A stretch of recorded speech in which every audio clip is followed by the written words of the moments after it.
ይኸው በአንተ ምክንያት መሳቅ ካቆምኩ እንኳን ስንት ጊዜ። ይቅርታ ማርቴ፣ በጣም ይቅርታ። ደሬ ይቅርታ አይደለም የምፈልገው፣ ደህና ያልሆንክበት ምክንያት ንገረኝ። ምን ልንገርሽ? እኔ እኮ በአንቺ ነው ሰው የሆንኩት፣ በአንቺ ነው የተከበርኩት። አንቺ ነሽ ልጆቼን የሰጠሽኝ። ቆይ ምን ልንገርሽ? እሺ ምንም ቢሆን ደርዬ ይኸውልሽ፣ እንደምታስቢው ቀላል ነገር አይደለም። በቃ አሁን ደግሞ ትቼዋለሁ። ይቅርታ።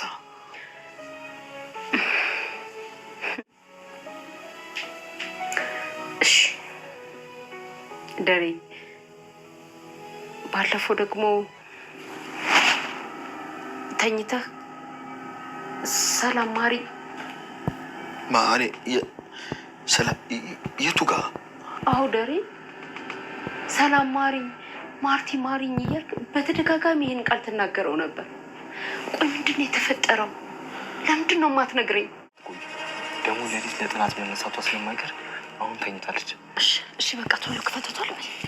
ግን ዳጣን እየፈራሁ ነው። ማለት በቃ የሰላምን አደራ የበላኋል እየተሰማኝ ነው።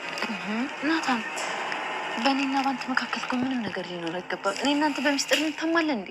ክፈተዋ፣ ችግር የለውም።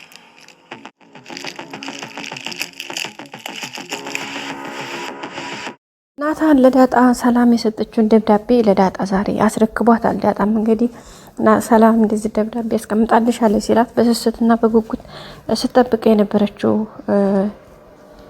እንግዲህ ናታን ወረቀቱን ከፍቶ እንዲሰጣትና እስከምታየው ድረስ በመጓጓት ተከፍቷል ማለት ነው። ቤተሰቦቻችን በሚገርም ሁኔታ እንግዲህ ናታን ለማየት እሱ አብሮ ለማየት አንተ እንዲያታይ ብላኛለች፣ ቀድሜ አላየሁትም፣ አሁንም ደግሞ ለእኔ ማየቱ መልካም አይደለም በማለት ነበር የነገራት። እንግዲህ እንደዛ ሲላት ዳጣ እንዴ ናታን፣ እኔና በአንተ መካከል ሚስጥር የሚባል ነገር አለ እንዴ? እንዴት እንደዛ ታስባለህ? ምክንያቱም እኔ እኮ አባቴ ደረጀ እንደሆነ ስነግርህ ማንም አስገድዶኝ አይደለም። ደግሞ ያደን ነገር ደግሞ ሚስጥር ሳይሆን ቀርቶ አይደለም። አባቴ እኮ የምናገረን ቢሰማ አደራ ብሎ እንትን ያለኝ። ይሄን ቢሰማ እኮ አደራዬን በልቻለሁኝ። ሁለተኛም ደግሞ አባቴ እኮ ወይም ደረጀ ይገለኛል።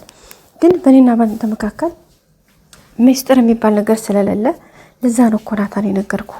ስለዚህ እንዴት እንደዚህ ትላለህ? በማለት እንግዲህ ዳጣ እንትን ብለዋለች። ናታንም እንግዲህ ያው የሰላምን ቃል የበላሁ እየመሰለኝ ነው፣ ለዛ ነው ምክንያቱም አንተ እንዳታይ ስላለችኝ ከዛ አንጻር ነው ዳጣ እንጂ ሌላ ምንም አይነት ችግር የለም።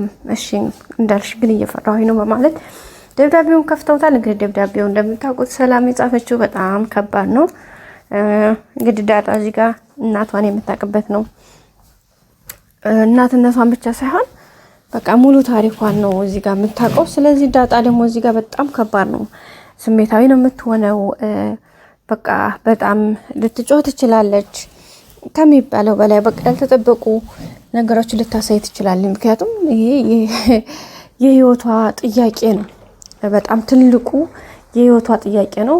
ስለዚህ ነገርዮሽ እዚህ ጋር ትርምስምስ ነው የሚለው። ምክንያቱም ዳጣ ይሄን ነገር መቋቋም የምትችል አይመስለኝም። ምክንያቱም ዳጣ እናትሽ እኔ ነኝ የሚለውን ፓርት ስታይ ምን አይነት ፊሊንግ ልታሳይ ትችላለች? በጣም ከባድ ነው፣ አስፈጭታል በጣም ከሚባለው በላይ ማለት ነው። ግን ያው እዚህ ጋር ናታን ስላለ በዛ ላይ ደግሞ ያሉት ቤት ውስጥ ነው። አብጌል ተኝታለች ተብሎ ታስቦ ነው፣ ግን ላትተኛ ትችላለች። ይሄን ነገር ምናልባትም እንትን ሲባል አብጌል ልትመጣ ትችላለች።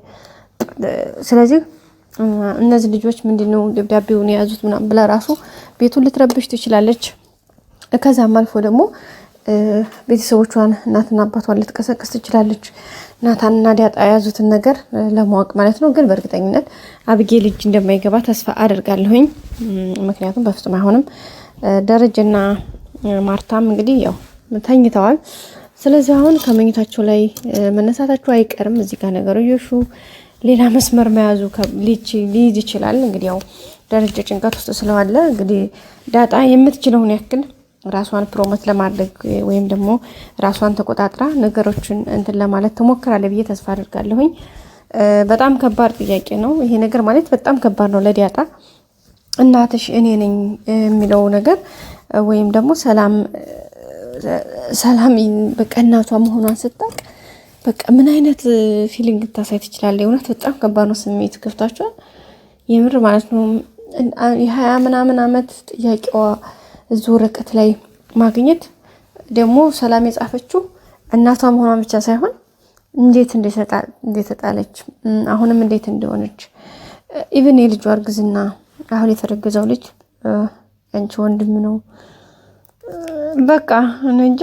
እና እሱ ነገር በጣም ከባድ ነው። ሲቀጥል ደግሞ የሰላም እርግዝና ጋር ራሱ ዳጣ በደረጀ እንደሆነ አሁን ላይ ልትጠረጥር ትችላለች ማለት ነው። ገባችሁ አይደል?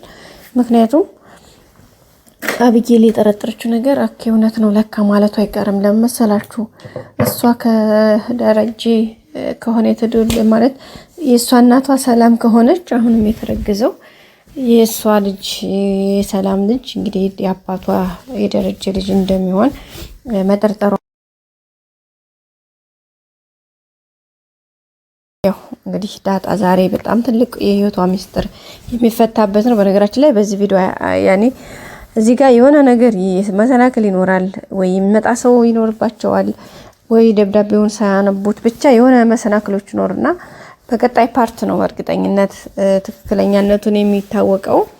በዛም ሰዓት እንግዲህ ዳጣ በጣም ከባድ ስሜት ውስጥ ነው የምትገባው። በቃ እንጃ እንግዲህ ደረጀ ላለመናገር ዛሬ ነገ እያለ ቢልም እሷ እንግዲህ በዚህ መልኩ እናትነቱን ወይም እናቷን ለማወቅ እንትን ብላለች ማለት ነው።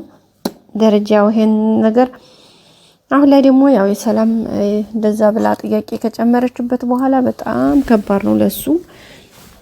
ይሄው እንደምታውቁት ምግብ አይበላም፣ ቤት ውስጥ ሰላም የለውም፣ ልጆቹን ፕሮሞት ያደርግ አይደለም። ባለቤቱ ማርታ እንግዲህ በቃ ደሬ ያው ንገረኝ ብትለው ምን ቢብሏታል። ግን ያው ደግሞ ባለፈው ራሱ ስትቀባጀር እኮ ሰላም ማሪኝ ማርታ ማሪኝ ስትል ነበር ብለው በጣም ነው የደነገጠው። ሌላ ራስ ምታት ነው የሆነበት እና ቤተሰቦቻችን በጣም ከባድ ነው ይሄ ስሜት ተደማምሮ እንግዲህ ደረጃ አሁን ያለበት ነገር ታውቃላችሁ። ሲጀመር በፊት በጣም በጭንቀት ውስጥ ነበረ።